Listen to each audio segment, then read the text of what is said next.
Mamlaka ya Masoko ya Mitaji na Dhamana. Leo tumekuwa na siku muhimu sana katika historia ya masoko ya mitaji na dhamana hapa nchini.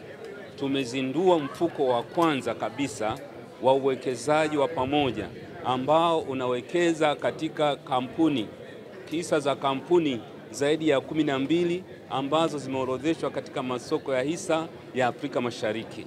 Kwa hiyo kampuni kubwa kama tunazoziona katika soko la hisa la Dar es Salaam, zilizopo katika soko la hisa la Nairobi, zilizopo katika soko la hisa la Uganda na soko la hisa la mjini Kigali, Rwanda. Hizo kampuni zinachukuliwa, mseto wake unakuja kuwekezwa katika huu mfuko. Kwa hiyo ni mfuko ambao ni wa pekee sana kwa sababu una mseto ambao unatoa anuwai, kwa maana ya kwamba uwekezaji katika mfuko huu unapunguza vihatarishi, uwezekano wa kupata hasara kama ukiwekeza katika dhamana moja. Kwa hiyo wenyewe unawekeza katika dhamana mbalimbali na hivyo kuwezesha mwananchi kuweza kupata faida hata kama kampuni moja itapata hasara. Kwa hiyo ni uwekezaji ambao ni wa kibunifu ambao sasa utakuwa ni mfuko wa kwanza wa aina hiyo katika soko letu la hisa la Dar es Salaam. Ni wa Tanzania tuweze kuchangamkia fursa kama hizi ambazo zinatujitokeza katika masoko ya mitaji hapa nchini. Tusiwe na uwekezaji mmoja tu wa mashamba, wa madaradala, wekeza kila aina ili uweze, zinapotokea fursa katika eneo fulani la kimasoko, basi na wewe uweze kunufaika.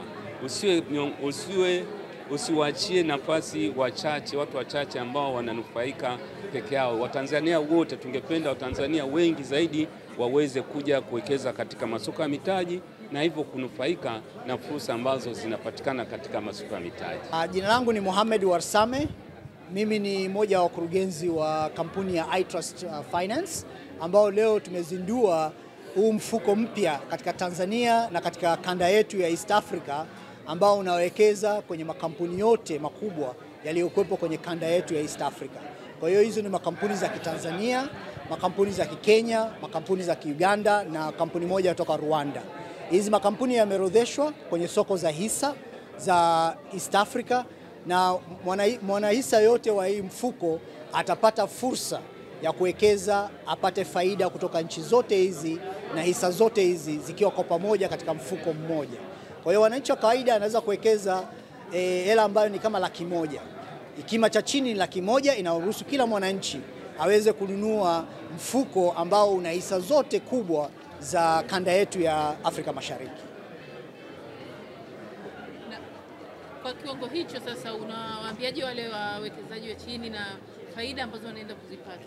Kwa hiyo kwa mwekezaji wa chini, mfuko huu utaorodheshwa kwenye soko la hisa la Dar es Salaam.